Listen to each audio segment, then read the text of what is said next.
मेरा आपसे प्रश्न रहेगा कि 24 के चुनाव में दोबारा जीत के लिए आपकी क्या तैयारियां हैं, कांग्रेस की क्या तैयारियां? देखिए, ये जो 24 का चुनाव है जी ये जनता जी वर्सेस भारतीय जनता पार्टी जी है। जी और कांग्रेस पार्टी और इंडिया अलायंस ये चुनाव जनता के मुद्दों पे लड़ रहा है।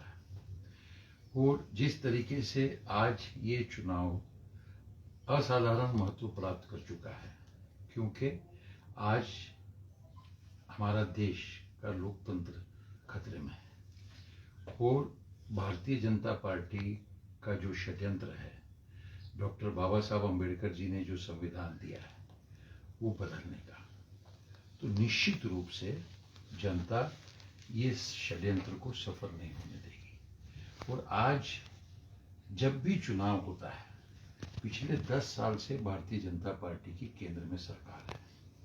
केंद्र में सरकार है, उनका दायित्व है कि इस चुनाव में जनता के बीच में जाएं और उनकी क्या उपलब्धियां हैं, उनका क्या रिपोर्ट कार्ड है, इसका लेखा जोखा जनता के सामने रखें। लेकिन आप देखो, प्रधानमंत्री मोदी जी से लेके उनके शीर्ष नेतृत्व जब चुनाव की सभाएं करता है तो वो कभी भी अपने अचीवमेंट्स पे, अपने उपलब्धियों पे बात नहीं करता। कांग्रेस ने 60 साल में क्या किया उसका ये पोलराइजेशन, जातिवाद की बातें, बंटवारे की बातें, देश को बांटने की बात करता है, लोगों का ध्यान विचलित करने का प्रयास करता है। लेकिन इस चुनाव में वो संभव नहीं होगा। 2014 में उन्होंने कहा कि अच्छे दिन आने वाले हैं, 10 साल हो गए, तो अच्छे दिन आए। लोग हाथ जोड़ के बोलते हैं हमारे पुराने बुरे दिन ही अच्छे थे, ये अच्छे दिन नहीं चाहिए। 2019 में फिर एक घटना के आधार पर उन्होंने पूरा चुनाव जो है जीतने का किया। अब 2024 में मोदी जी का घोषवाक्य, भाजपा का घोषवाक्य है कि मोदी की गारंटी। तो जनता ये सवाल पूछ रही है कि आपकी कौन सी गारंटी आपने पूरी की। 2014 में आपने कहा कि हम महंगाई कम करेंगे, बहुत हुई महंगाई की मार, अब की बार बीजेपी की सरकार, कोई महंगाई कम नहीं हुई, बढ़ गई। आपने कहा कि बेरोजगारी दूर करेंगे, हर साल हम 2 करोड़ युवाओं को रोजगार देंगे, क्या हुआ? कुछ नहीं हुआ। आपने कहा कि हम किसानों की आमदनी दोगुनी करेंगे, आपने कहा घर देंगे, आपने कहा मेक इन इंडिया करेंगे, सारे चाइना के प्रोडक्ट्स आ रहे हैं, आपने कहा स्मार्ट सिटी बनाएंगे, कहां स्मार्ट सिटी बनी? तो ये सारी जो बातें थी, उनके नेताओं ने बाद में कहा 15 लाख का तो मजाक बन गया, उन्होंने कहा कि ये तो जुमला था। तो ये आज जनता सवाल पूछ रही है कि ये मोदी की गारंटी नहीं, ये झूठ की गारंटी है, ये धोखे की गारंटी है, ये जुमलेबाजी की गारंटी है। और दूसरे तरफ आप देखिए कि कांग्रेस पार्टी का ट्रैक रिकॉर्ड है कि जो हमने कहा, हमारे नेतृत्व राहुल जी हों, सोनिया जी हों, खड़गे जी हों, प्रियंका जी हों, उन्होंने कहा वो वादा पूरा किया। राजस्थान में पिछली बार हमारी सरकार थी, जो वादा किया पूरा किया। छत्तीसगढ़ में हमारी सरकार थी, जो वादा किया पूरा किया। कर्नाटका में हमारी सरकार आई, जो वादा किया पूरा किया। आज हिमाचल में हमने 10 गारंटियां पिछले विधानसभा चुनाव में दी थी, 5 गारंटियां 14 महीने में पूरी कर दी, जबकि सरकार का कार्यकाल जो है 5 साल का होता है। 5 साल के अंदर हमको गारंटियां पूरी करने का दायित्व रहता है, लेकिन हमने 14 महीने में कर दी। और सम्मानीय मुख्यमंत्री सुक्खू जी ने कहा कि इस साल बाकी की गारंटियां भी पूरी कर देंगे। तो एक तरफ कांग्रेस जो कहती है वो करती है, और दूसरी तरफ जो गारंटी बीजेपी की है वो धोखा है। तो ये सारी बातें हम जनता के बीच में लेके जाएंगे। क्यों नहीं आज भारतीय जनता पार्टी का शीर्ष नेतृत्व चुनाव में महंगाई की बात कर रहा, बेरोजगारी की बात कर रहा, भ्रष्टाचार की बात कर रहा। मोदी जी कहते हैं मैं भ्रष्टाचार के खिलाफ हूं। जितने नेता जिनके ऊपर भारतीय जनता पार्टी ने ही आरोप भ्रष्टाचार के लगाए, जिनके ऊपर उनकी ईडी आईबी जो उनका फ्रंटल विंग बन के काम कर रही है, चाहे इनकम टैक्स हो, चाहे ईडी हो, चाहे सीबीआई हो, उनको लगाया, वो जब भारतीय जनता पार्टी में प्रवेश करते हैं तो कौन सी वॉशिंग मशीन है कि धुल के वो साफ पाक हो जाते हैं जैसे गंगा के धुले। तो ये आज बताना पड़ेगा कि आप प्रोत्साहन दे रहे हो, आप संरक्षण दे रहे हो, प्रोटेक्शन दे रहे हो भ्रष्टाचारियों को, कि आप भ्रष्टाचार के खिलाफ हो। ये सारी बातें जनता के सामने। राहुल जी के विजन के बारे में आपकी क्या प्रतिक्रिया? देखिए, राहुल जी ने न्याय योजना के तहत हर वर्ग के लिए, चाहे हमारी माता बहनें हों, चाहे हमारे युवा साथी हों, चाहे मजदूर हो, चाहे किसान हो, सबके लिए जो गारंटियां दी हैं वो हम वचनबद्ध हैं। उन गारंटियां को हमारी सरकार आएगी, हम उसको पूरा करेंगे। और जैसे मैंने आपको बताया कि कांग्रेस पार्टी का ट्रैक रिकॉर्ड रहा, कांग्रेस पार्टी कभी भी हवा में गारंटियां नहीं देती। हमारा शीर्ष नेतृत्व, बड़े बड़े इकोनॉमिस्ट, सारे लोग बैठते हैं, उसके ऊपर मंथन करते हैं कि ये अगर हमने वादा कर रहे हैं, ये वादा पूरा करना है, तो इसका बजटरी प्रोविजन कहां से लाएंगे, इसके रिसोर्सेज कहां से रेज करेंगे, जो संभव होता है उसी का वादा हम करते हैं। इसलिए हमारा उसमें डिटेल स्टडी जाता है, इसलिए हम उसको पूरा कर पाते हैं। भाजपा तो हवा में वादे कर देती है। हिमाचल में जो है पिछले टाइम मुख्यमंत्री जयराम ठाकुर जी थे, जहां जाते थे घोषणा कर देते। मैं भी विधायक रह चुका हूं, मुझे ये सवाल होता था कि इन चीजों का कोई बजटरी प्रोविजन नहीं है तो ये घोषणाएं तो घोषणा ही रह जाएंगी, और वैसा ही हुआ। बूथ लेवल पर भाजपा अपनी काफी तैयारियां कर रही है, आपकी इस बारे में क्या? देखिए, ऐसा है कि अब जब बूथ लेवल की बात आती है तो कांग्रेस ने भी उसकी बहुत इस बार तैयारी पक्की की है, और बल्कि हमारे नेतृत्व ने तो ये कहा है कि इस बार जो हमारा प्रचार का केंद्र बिंदु रहेगा वो बूथ रहेगा, डोर टू डोर कैंपेन रहेगा। हम घर घर जा रहे हैं, हमारे कार्यकर्ता, हमारे पदाधिकारी, हमारे नेता घर घर जा रहे हैं लोगों को ये सारी बातें बताने के लिए, और जो लोगों से हमें रिस्पांस मिल रहा है उस रिस्पांस के आधार पे हमें एक विश्वास है। आज हिमाचल में जो है 5 साल का कार्यकाल जनता ने मैंडेट देके हमको दिया, तो ऐसा क्या भारतीय जनता पार्टी के नेतृत्व को जल्दबाजी हो गई, इतने सत्ता के बिना वो हतबल हो गए कि 14 महीने में ही उन्होंने षड्यंत्र रच के जो है ऑपरेशन लोटस के तहत सरकार गिराने का षड्यंत्र रचा। जनता जवाब मांगती है। आज मैंडेट 5 साल का जनता ने दिया, तो क्या ये जनता के साथ धोखा नहीं है? क्या ये जनता का अपमान नहीं है? जनता के बीच में ये चर्चा है।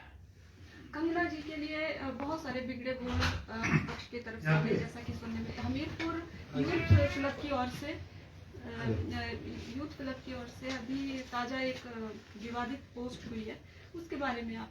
देखिए, मैंने वो कोई पोस्ट देखी नहीं, और हम सभी माता बहनों का सम्मान करते हैं, लेकिन जब हम सार्वजनिक जीवन में आते हैं तो जनता के कुछ सवालों का जवाब देने का दायित्व भी हमारे पर रहता है। तो जनता निश्चित रूप से ये पूछ रही है कि कंगना जी कहती हैं कि मैं हिमाचल की बेटी हूँ, कभी कहती हैं मैं सरकाघाट की बेटी हूँ, कभी कहती हैं मनाली की बेटी हूँ, उनको लख लख लाभ। लेकिन हम जहाँ के क्षेत्र के रहते हैं और जब हमारे जीवन में हमारी प्रगति होती है तो उस क्षेत्र के प्रति हमारा कुछ ऋण होता है।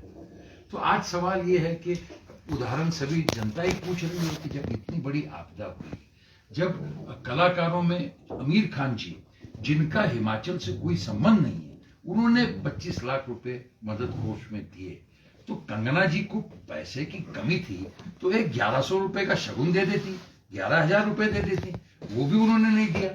और आज इतने एनजीओ और इतनी बाकी संस्थाएं, सामाजिक संस्थाएं हिमाचल में, मनाली में, सरकाघाट में, मंडी में काम कर रही हैं, तो क्या कंगना जी को कभी नहीं लगा कि उन्होंने इन बातों को, जो इनको संस्थाओं को मदद करके क्षेत्र के विकास के प्रति, जनता के भले के प्रति, वेलफेयर के प्रति अपना योगदान करना है?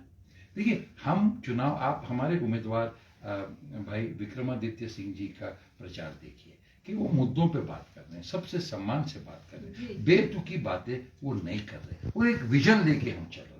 आज इस राज्य को बनाने में जो आधुनिक हिमाचल के शिल्पकार के रूप में जाने जाते हैं, वो स्वर्गवासी परम आदरणीय राजा वीरभद्र सिंह जी जाने जाते हैं। आज उन्हीं की परंपरा को आगे विक्रमादित्य जी बढ़ा रहे हैं, वही कमिटमेंट से, वही लगन से। तो निश्चित रूप से हमें विश्वास है कि जनता साथ देगी, जनता मौका देगी, और हम उनके आशाओं को, अपेक्षाओं को पूरा करेंगे। महिला मतदाता पर इसका आपको क्या लगता है, कुछ असर होगा? देखिए, अब ये तो भारतीय जनता पार्टी का महिलाओं के बारे में ट्रैक रिकॉर्ड मैंने आपको बताया कि 2014 में इन्होंने कहा कि बहुत हुआ महिलाओं पे अत्याचार, अब की बार मोदी सरकार। और आप पिछले 10 साल के आंकड़े देखिए कि हर स्टेट में जो है महिलाओं के ऊपर अत्याचार बढ़ गया। और दुख की बात यह है, वेदना की बात यह है, बहुत बुरा लगता है कि जब हम जानते हैं कि बहुत से ऐसे अत्याचार के केसेस में भारतीय जनता पार्टी के नेतृत्व इन्वॉल्व।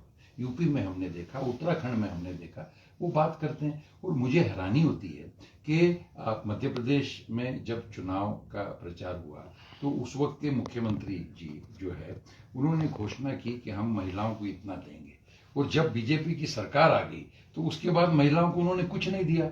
आज हिमाचल में हमने गारंटी पूरी करने के लिए सम्मानीय मुख्यमंत्री जी श्री सुक्खू भाई वो जो है फॉर्म भरवा रहे हैं, उस चीज का 1500 रुपए के फॉर्म का महिलाओं को जो मिलने वाला है उसका भारतीय जनता पार्टी विरोध कर रही है।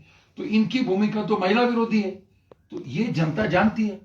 और आज आप मुझे बताइए कि जो इनसे जुड़ी हुई संस्थाएं हैं, जो भारतीय जनता पार्टी की स्वयं पार्टी है, उसमें कभी किसी महिला को इन्होंने शीर्ष नेतृत्व दिया?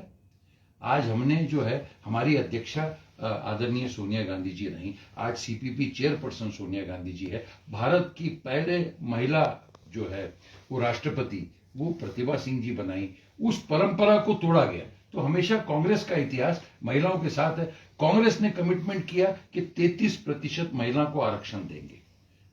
कांग्रेस का उस वक्त बहुमत नहीं था, कांग्रेस नहीं दे सकी, लेकिन जब बीजेपी की सरकार आई तो हमारे नेतृत्व ने, आदरणीय सोनिया जी ने, आदरणीय राहुल जी ने प्रधानमंत्री को लिखा कि आप ये आरक्षण का लाइए पार्लियामेंट में, कांग्रेस पार्टी बिन शर्त इसको समर्थन देगी।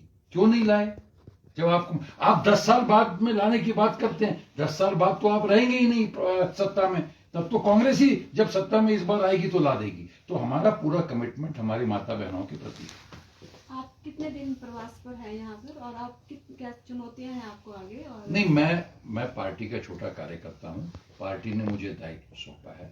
मुझे जब मैं यहाँ 2-2.5 साल मैं सह प्रभारी करके हिमाचल में काम कर चुका हूँ, मुझे यहाँ पे सभी कार्यकर्ताओं से इतना स्नेह और इतना प्यार, इतना समर्थन मिला कि मैं हिमाचल को अपना परिवार समझता हूँ, दूसरा घर समझता हूँ।